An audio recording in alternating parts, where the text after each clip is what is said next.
Allí en Corrientes de los fiscales. Atención.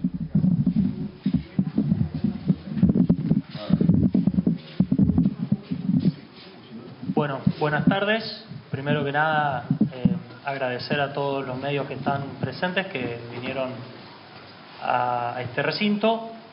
En razón de las diversas informaciones que fueron circulando tanto en los medios como en redes sociales, diferente cantidad de datos, es que se decidió hacer por parte de los fiscales, tanto el doctor Juan Carlos Castillo como el doctor Guillermo Barri, esta conferencia de prensa.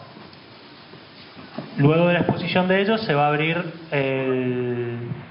a preguntas y bueno, con eso continúa.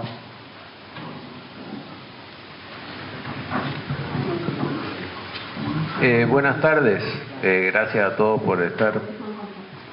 En principio va a comenzar el doctor Castillo haciendo alusión a cómo fue la primera parte de su intervención desde que tuvo conocimiento o noticia del hecho investigado, y con posterioridad voy a hablar sobre mi intervención posterior en el curso de la investigación. Así que le doy la palabra al doctor Castillo. Entonces.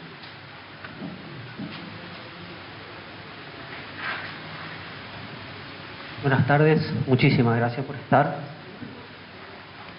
Bueno, les vamos a contar un poquito lo que pasó con el caso y para de alguna manera dar publicidad de lo que nosotros fuimos realizando con el transcurso de la investigación.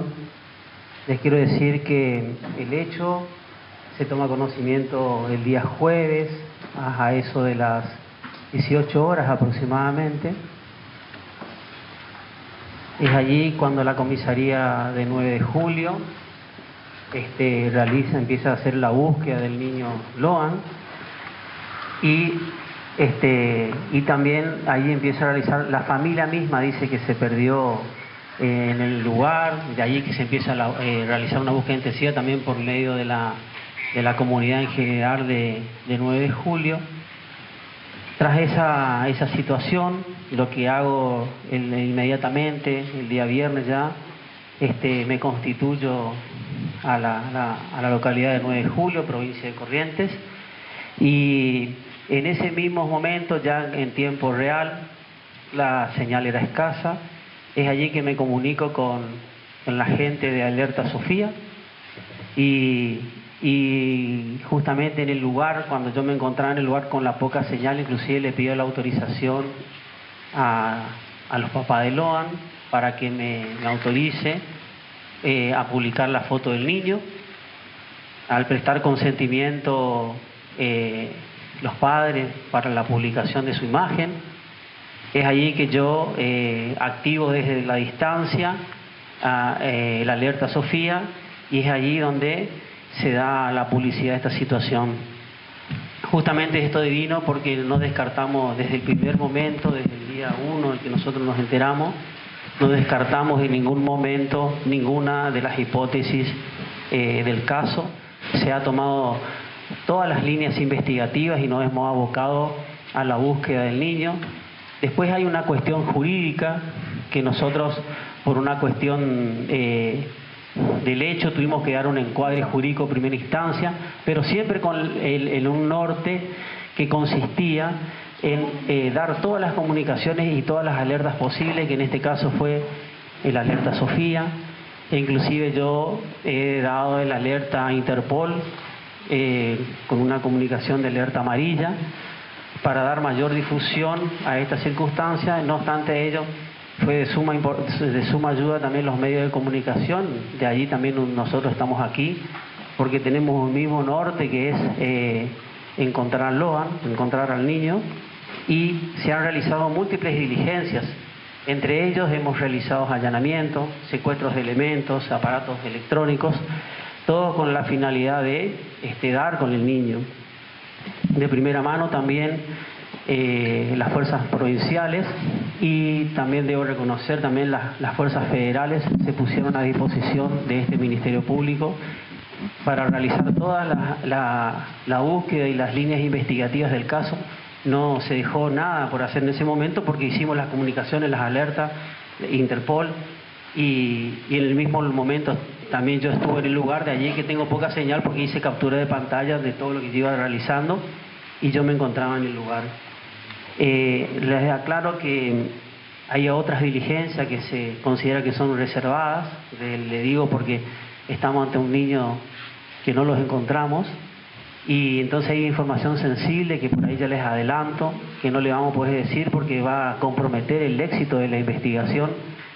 Hay cuestiones que no estamos manejando únicamente dentro del Ministerio Público y ahora estamos pasando el legajo por una cuestión de incompetencia al Juzgado Federal de la ciudad de Goya, y hay cosas que no se pueden decir porque son estrictamente reservadas, y lo que podemos decir en conferencia de prensa lo vamos a decir porque hay una buena fe en este sentido, y la mayor publicidad de esto es lo mejor para dar claridad y el compromiso que se tuvo en el primer momento, y no tuvimos ningún inconveniente en lo que tuvimos que hacer, si es como en el caso de que yo tomé la decisión junto con el fiscal con el correr de los días.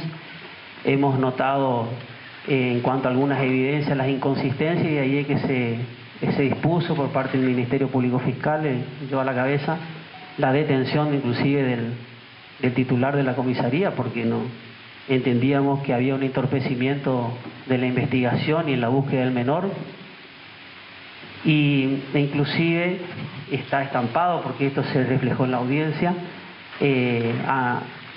al haber personas que realizaban una marcha que por este tema, el comisario le daba citaciones para que venga al Ministerio Público Fiscal sobre pretexto de declarar algo sobre el hecho cuando no era así.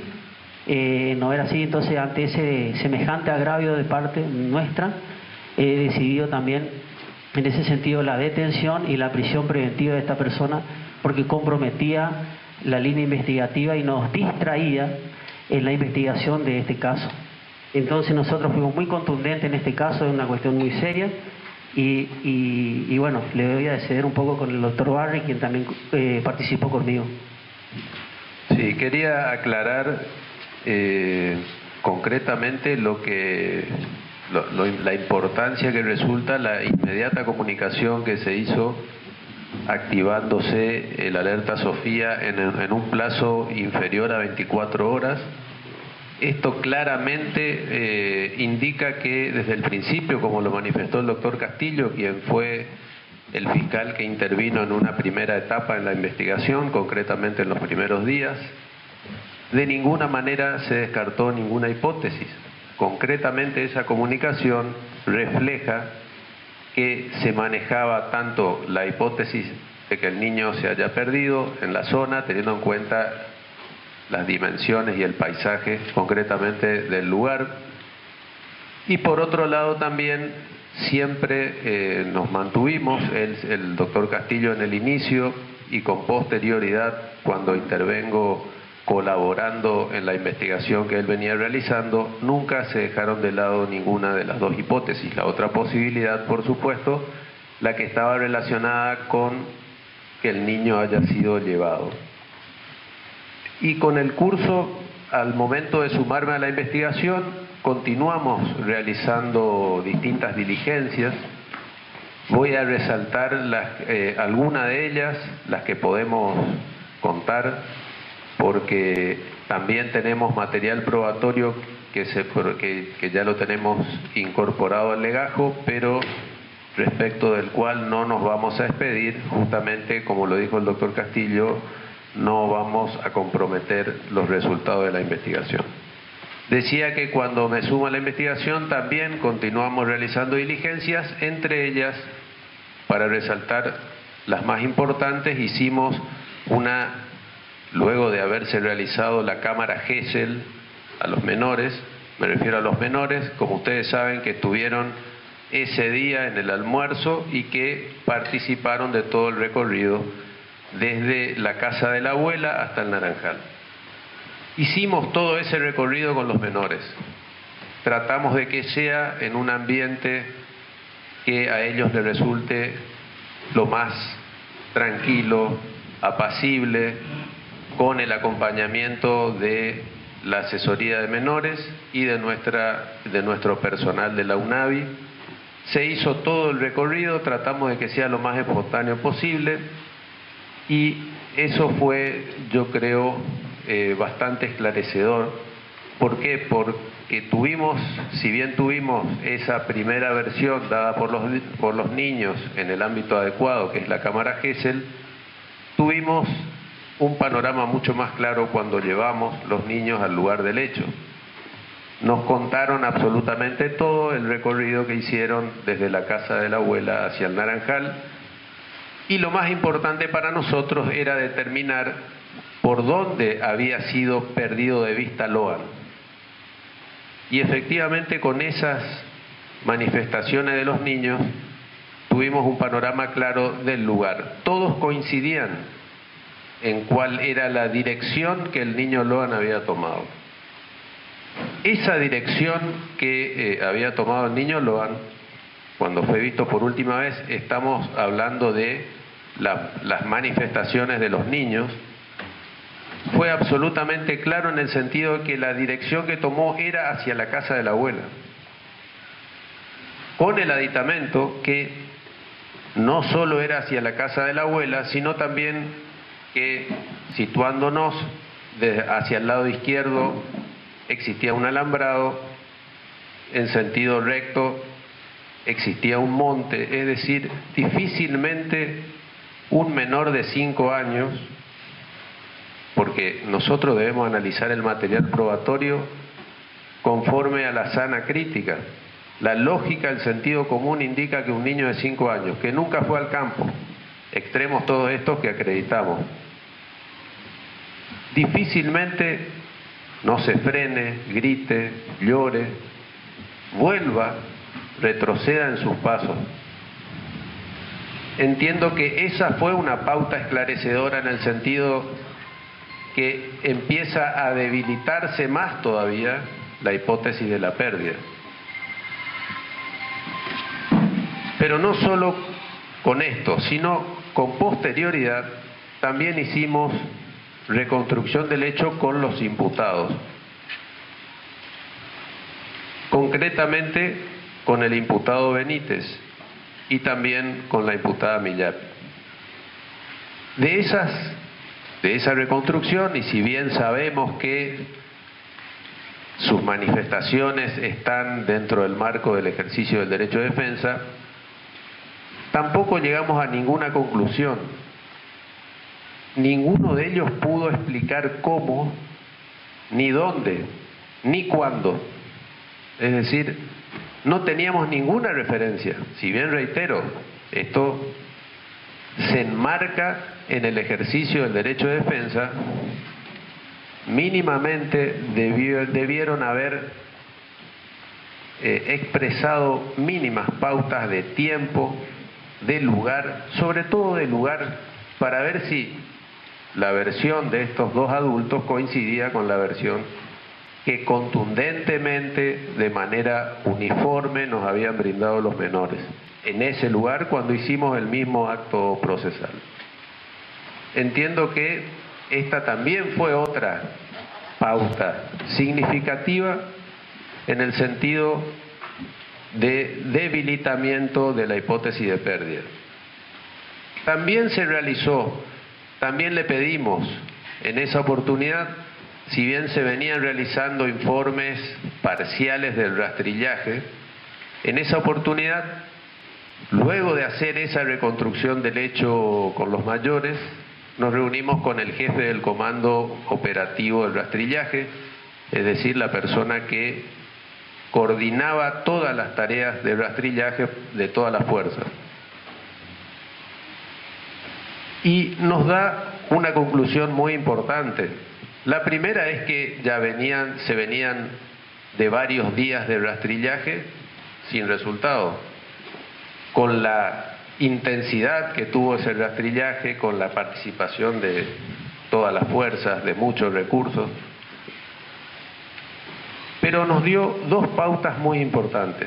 La primera de ellas, el trabajo de los perros, muy importante, el trabajo de los perros de rastreo de toda naturaleza, es decir, para encontrar personas vivas, personas muertas, restos humanos.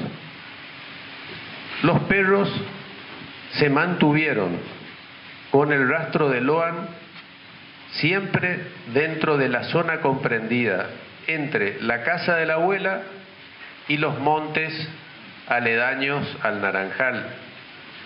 Tengamos en cuenta que hay alrededor de 576 metros de la casa de la abuela al Naranjal. Es decir, pongamos un radio de esa dimensión comprendido entre la casa de la abuela y el Naranjal. Es decir, el rastro de Loan, estamos hablando de 25 binomios de perros. El rastro de Loan, algún perro tuvo que haber seguido, si es que él salió de esa zona. Evidentemente no salió de esa zona conforme al informe que nos brinda el jefe del comando operativo, reitero, de los rastrillajes.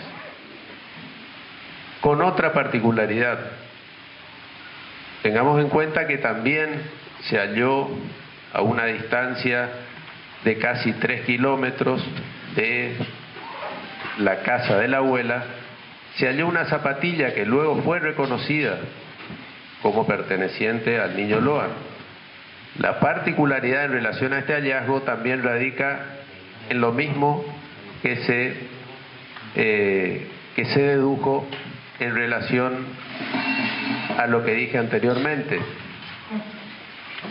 Fueron con los perros de rastreo, efectivamente el lugar fue marcado por los perros por el motivo de que se encontraba la zapatilla que efectivamente pertenecía a Loan, pero tampoco ningún perro tomó ningún rastro hacia ningún lado. Es decir, Loan no llegó hasta allí nunca y la zapatilla fue colocada en ese lugar.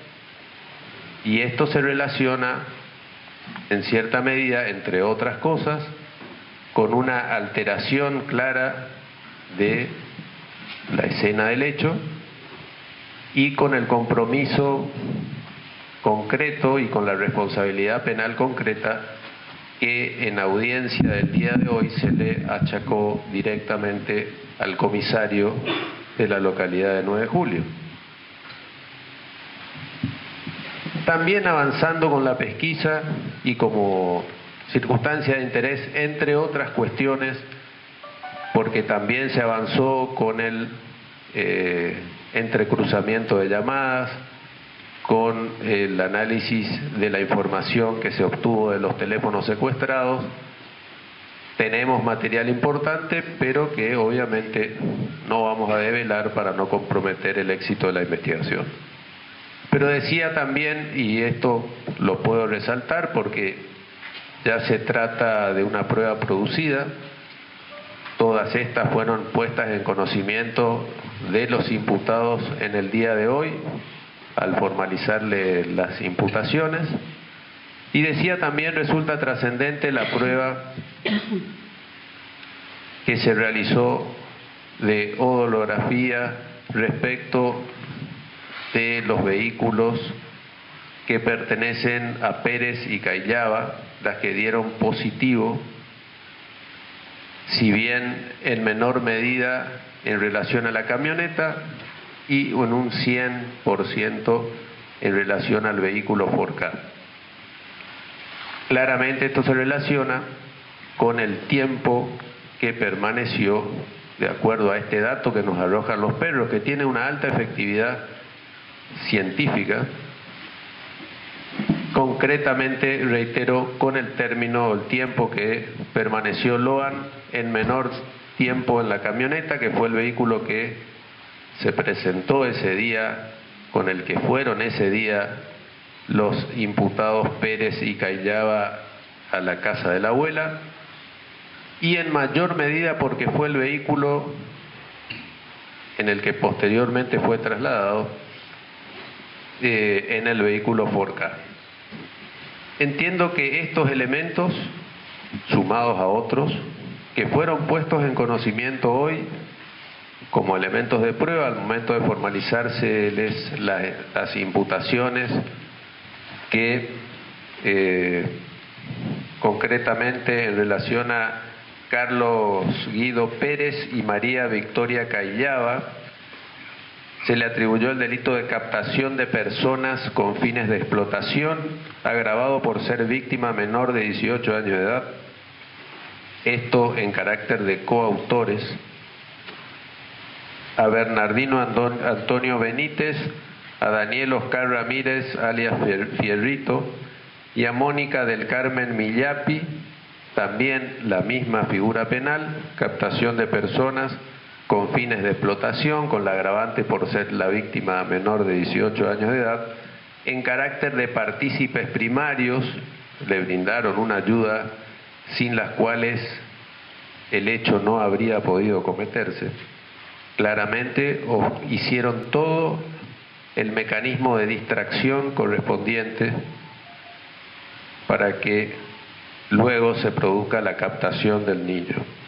Y finalmente, Walter Adrián Maciel se le atribuyó en este acto primario que se realizó hoy de formalización de la imputación el delito de encubrimiento por favorecimiento en el caso, por favorecimiento real, en el caso con dos agravantes por ser el hecho precedente un hecho grave y por la calidad de funcionario público, en este caso del sujeto. Por este motivo, es decir, por haberse llegado a estas conclusiones, con estas diligencias probatorias que mencioné recién y con otras, concretamente se consideró que estas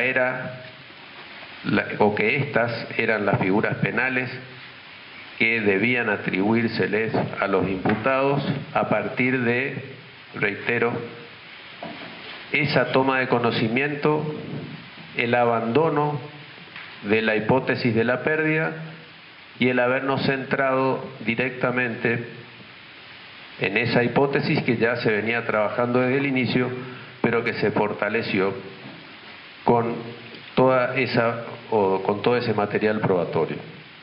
En virtud de ello y también de la índole del delito, por supuesto, que conforme al artículo 33 del Código Procesal Penal de la Nación directamente corresponde sea investigado por la jurisdicción federal.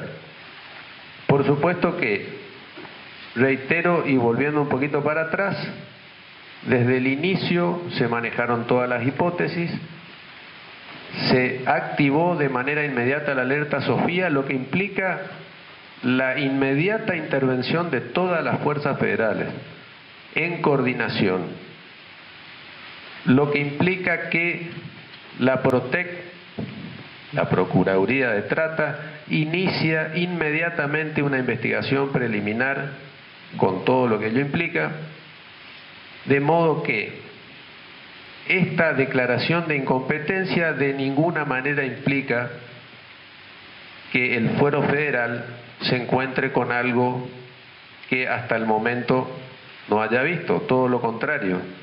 Al momento de activarse el alerta Sofía, inmediatamente la jurisdicción federal toma conocimiento de esta circunstancia, es decir, de esa otra hipótesis que desde el inicio manejó el Ministerio Fiscal, la posibilidad de que el niño haya sido llevado, y comienza a trabajarla de manera paralela. Y en esto hago hincapié porque para aclarar diferentes versiones en orden a que no se tomó desde entrada o del principio esa otra hipótesis.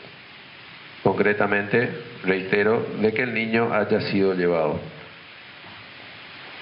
Entonces, con esto entiendo es hasta donde podemos informar sin comprometer el avance y los posibles resultados del avance de la pesquisa.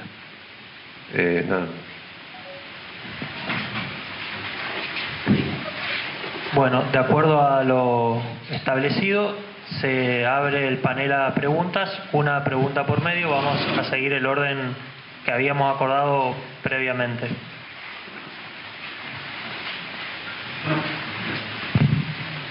Buenas tardes, ¿cómo les va? José Costa, del Diario de la Nación.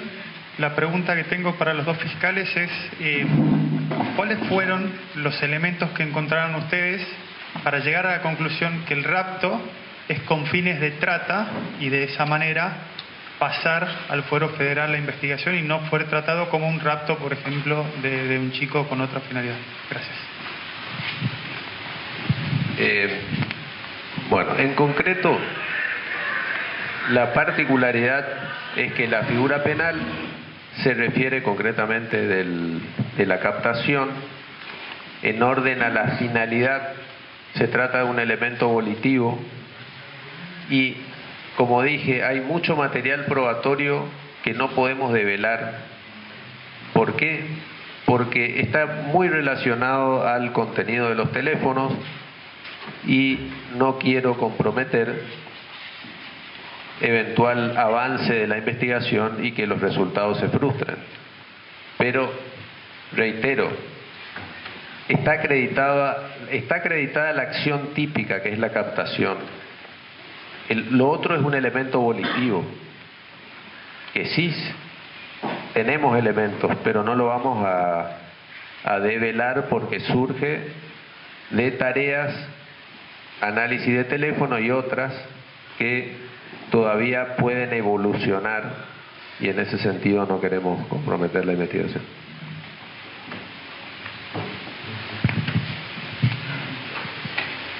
Doctor, Ignacio González Prieto, de Canal 3 y ETN de Buenos Aires.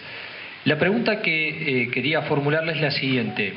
Si bien no se puede calificar estas personas involucradas como una asociación ilícita, porque no cumple con los principios que marca el Código Penal, yo quería saber si ustedes ya pudieron determinar algún tipo de jerarquía, algún tipo de rol que cumplió cada uno, porque, por ejemplo, puedo sospechar que, y lo veo aquí en la imputación como coautores, que el militar retirado podría ser el cerebro de la operación y su mujer con los vínculos políticos también ser un eslabón de la cadena fundamental. Nosotros coincidimos con el análisis que usted está haciendo. Efectivamente, tenemos radiografía, si se quiere, de la personalidad y un análisis de las relaciones, cuestión que también surge de las comunicaciones. Por lo tanto, sí, en principio coincido con el análisis que usted hace en relación a la posibilidad de que haya una participación mayor en orden a la parte organizativa por los imputados que usted mencionó. Mi nombre es Marila López Brown, soy de C5N. La pregunta es para ambos, pero especialmente para el fiscal Castillo. Ambos han dicho repetidas oportunidades que desde un inicio ustedes se basaban en estas dos hipótesis. ¿Cuál es la explicación que nos pueden brindar respecto a que durante una gran cantidad de días no se peritaron los vehículos, no se paró a nadie en la ruta, se le permitió a la pareja salir de 9 de julio, hubo un corte de luz que impidió saber los movimientos de la pareja, nosotros entrábamos y salíamos del lugar de donde ustedes ahora pueden afirmar que Loan estuvo sin ningún impedimento. 1500 veces lo hice desde el día domingo de la semana pasada que llegué acá, lo digo en primera persona, pero lo hice yo y lo hicieron infinidad de periodistas. Necesitamos, creo, una explicación por qué recién después de tantos días empezaron a trabajar como se debe. Gracias por la pregunta. Sí, desde el primer momento, como le dijo el doctor Barry, se activaron las alertas del caso y debo reconocer que desde el Ministerio de Seguridad, desde el momento que tomaron conocimiento, están obligados a realizar los operativos y es así que nosotros lo hacemos. Nosotros somos el Poder Judicial y más allá de las instrucciones que yo le di, le he dado directivas expresas que cumplan con la manda y que realicen los operativos, los cortes de ruta, que cierren la provincia y que realicen todas las medidas tendientes a dar con el niño, porque nosotros estamos tan preocupados como queremos saber qué pasó, queremos que Loan venga. Es así, eso es nuestra principal preocupación. En ese sentido, no se olviden que hay un funcionario de policía que está imputado, que nos entorpeció la investigación, por eso que se ordenó esa medida de detención. Y cuando nosotros tomamos conocimiento justamente que esta persona le autorizó supuestamente a que se vayan, es decir, que nosotros somos funcionarios públicos, estamos obligados a dar respuesta a esto, porque por eso estamos aquí, y si nosotros quien confiábamos que nos realizaba la investigación era la persona que nosotros nos tenían que pasar la novedad y no nos pasaba como corresponde, no sabemos quién de esos actores, que puede ser o no imputado a otra persona, pero no puedo, por favor, develar ciertas circunstancias. Hay un niño, el interés superior del niño antes que esta información. Podemos decir que nos plantaron en el botín. Entonces, no tenemos ciencia cierta de esa circunstancia. Sabemos que nos plantaron porque los perros daban que no anduvo el niño conforme los olores. Nosotros confiábamos en las informaciones que nos iban dando. Después nos enteramos que supuestamente le autorizó el titular de la comisaría a viajar. Inmediatamente nosotros después ordenamos el secuestro de ese vehículo para posterior pericia. Y la aclaro, si bien no fue la pregunta, y que sirva también un poco como comunicación y que se están escuchando muchísima gente de esto. Cualquier fiscal de una provincia y un juez de garantía está autorizado por prórroga de jurisdicción realizar un allanamiento en cualquier parte del país porque estamos ante un delito, posible delito de trata de personas. Y utilizo acá la prensa porque yo he encomendado a la policía de la provincia de Corrientes para realizar esta manda y tuve que, por una cuestión de agilidad, porque en el medio la policía de Chaco estaba ahí que colaboraba y bueno, terminó colaborando, pero le encomendé a la Policía Federal Argentina y fue a través de un pedido mío y que lo canalicé en las órdenes de allanamiento en la provincia del Chaco, en donde se secuestraron muchísimos aparatos celulares, armas de fuego. Así que se han realizado todas las actividades que nosotros encomendamos y donde encontramos entorpecimientos se ordenaron separaciones, porque también debo destacar que el jefe de policía de la provincia de Corrientes estuvo... Fuerte imputación de las 6 personas detenidas por la desaparición, el secuestro, la captación de Loan, con un delito que tiene una pena de 6 a 15 años de prisión, todos, partícipes primarios y coautores, todos, desde Benítez hasta el matrimonio de la exfuncionaria y el marino. Sí, exactamente, pero además, la verdad,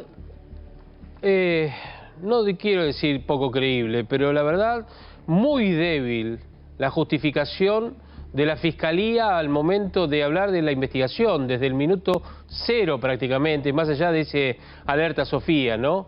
Confiaron en un hombre al cual teóricamente conocían y sin embargo lo tuvieron que detener. Imputado también, como decía Mariano, de trata de personas. Más allá de una conferencia de prensa, los fiscales, o como mínimo el primer fiscal de la causa, el doctor Castillo, va a tener que dar muchas respuestas a la propia justicia. Uno quiere entender esto, ¿no?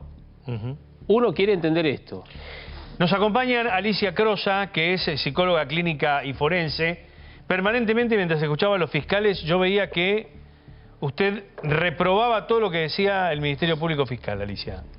Me pareció un poco básica la explicación, en todo caso, el acordato que este hombre hizo. Y tengo que decirles algo. Ustedes saben que yo trabajé 30 años en el servicio penitenciario de la provincia de Buenos Aires. Sí. como psicóloga clínica y forense. Y además, tengo muchísimos años también de ejercicio profesional, en actividad privada. Y ustedes saben que yo opino que este es un caso que le salió mal. ¿Saben por qué? Porque es bastante conocido y común. No sé si en estos tiempos, pero sí en tiempos anteriores, me consta, de obtener críos, obtener chicos de la zona del noroeste, Misiones, Chaco, Corrientes Alto, por ejemplo, chicos que pertenecían a familias numerosas, con una prole numerosísima, que no lo podían alimentar ni mantener, que vivían en la más profunda pobreza, y entonces cedían algunos de sus chicos. Es más, dentro de mi familia política hubo un caso, así que yo doy fe de eso. Da fe de eso. Yo doy fe porque... Es una práctica consuetudinaria, habitual. Exactamente. Yo creo que acá lo que pasó es que este caso le salió mal. Esto resultó mal. O tal vez a este caso, como nosotros contábamos ayer, en el programa especial, no pensaban que tanto periodismo, tanto medio, local, provincial y nacional, iban a estar encima de esta búsqueda de Loan. Y porque tal vez no haya sido este crío, pobrecito, no haya sido el chico adecuado, la víctima adecuada, ¿no es cierto?, para repetir otros casos que a lo mejor en otra oportunidad ha habido con la intervención de estas mismas personas. ¿Por qué cree que salió mal? Porque no logramos entender. ¿Por qué cree usted que salió mal esta entrega? Y algo pasó acá, por lo cual esto se trascendió. Algo pasó, porque evidentemente que algo pasó. ¿Y si el padre y la madre no sabían? Es un caso muy raro, de todas maneras. Lo que sí tengo que decirles es que, en mi opinión, y me hago cargo de lo que digo, en la medida en que transcurren los días y que la investigación va avanzando y avanzando y avanzando y agigantándose, el peligro de vida de la criatura... Sí.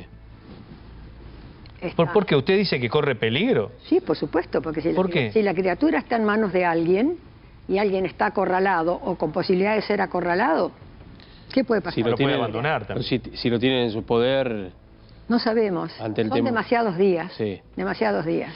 Alejandro Ñamandú ayer estuvimos con él también, quisimos volver a invitarlo, es el comisario general retirado de la Policía Federal Argentina, ex jefe de la Superintendencia de Investigaciones Federales de la Policía Federal, que está con nosotros otra vez aquí. Ñamandú, gracias por haber venido. ¿Qué tal? Buenas tardes. Bueno, también, así como con la licenciada Crosa la veíamos, usted también, con gestos. ¿Le creyó a los fiscales? Claramente no. Mi número esperanzador es el 2157/24, que es el número que tiene la nueva causa que se instruye en la Fiscalía Federal de Goya. Y es un número esperanzador, entiendo yo, porque algunas cosas las hablamos ayer en el programa especial. Eran cosas que caían de Maduro. Sí, de su propio Hoy, peso.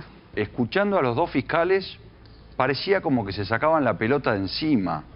Y ninguno se hacía cargo de quién dio las directivas de tamañas groserías en los errores que se cometieron desde hace 11 días. Está bien, pero dijeron que los engañó la policía también. Claro, pero... Digo, si este señor Maciel, que hoy está imputado por encubrimiento agravado, le plantó a los fiscales... A ver, la fuerza policial es la auxiliar de la justicia. Pero un fiscal, perdón que me meta, pero ¿un fiscal se da cuenta 7 días después que un policía lo está engañando? Tal cual. Acá hay algo raro en todos, ¿o no? Yo repasaba hoy el protocolo de trata y lo escuchaba a los fiscales. Los primeros 3 puntos que dice la definición de trata de personas se daban desde el día 1. Sí, sí. Es un poco lo que hablábamos ayer. Sí, sí. Había que juntar a todos los que estaban en ese almuerzo, que no se vaya nadie, traer un asistente social para hacerle un perfilado a cada uno. O un psicólogo. O un psicólogo. Exactamente. Para dar un perfilado de cada uno y saber dónde estamos parados. Y tomarle testimonio a todos. Y a partir de ahí empezó una investigación y se descartaba de cuajo el tema de la pérdida. También los fiscales dijeron que no querían arriesgar los datos que tenían para no complicar la investigación. ¿Qué es en el lenguaje policial esto?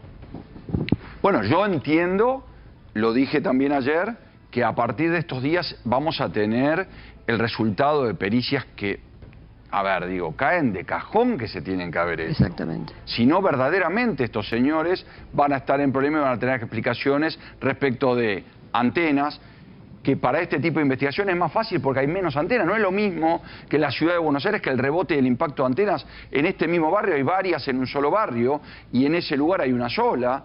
Entonces digo, hoy tenemos que tener el resultado del contenido de los teléfonos, la pericia cibernética, el teléfono que se me acaba de caer a mí, que es mi teléfono personal, hoy el teléfono habla más que el propio testimonio. Claro, claro. Ahora, ¿cómo empiezan a investigar algo que ya ha comenzado a investigarse de una manera deficiente o tal vez sugestiva o tal vez con una dirección distinta a la que deberían haber tomado?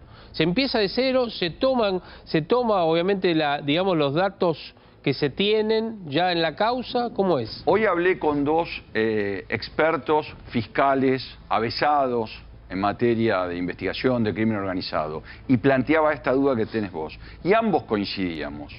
O sea, en principio lo que marca la ley es toma todo el testimonio.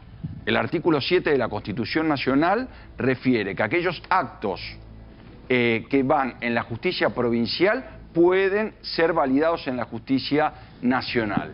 Ahora bien, habida cuenta de esto, yo, investigador, yo fiscal, hoy reviso y estoy facultado para ver cada uno de esos testimonios se tomaron, simplemente para saber, yo tengo otro estilo de interrogar o de tomar distinto o ir al meollo de la cuestión distinto del perfil que tenía el fiscal que interrogó en ese momento. Sí, claro. Entonces, yo tomo, esto es como un traje mal cortado que hay que empezar a darle forma, que es lo más difícil que arrancar con un traje de cero. Pero hay que leer todo y hay que empezar a ordenar cada uno de los testimonios. Yo digo algo, y antes de ir a la pausa, ahora vamos a ir con Mariano a la pausa. Le voy a dejar, como hace Mariano en muchos programas, le voy a dejar al doctor Ñamandú una pregunta, la contestamos después. Sí. Con todo lo que hay acá, con la fotografía de ese almuerzo, con Laudelina, que es la esposa de Benítez, que es la que saca la foto, pero ni siquiera le tomaron declaración testimonial, ni siquiera la llamaron a declaración testimonial. Esa foto la sacó ella, ¿sí? ¿Quién más, si usted tuviera que recomendarle al fiscal, quién más debería estar detenido en este momento, Ñamandú?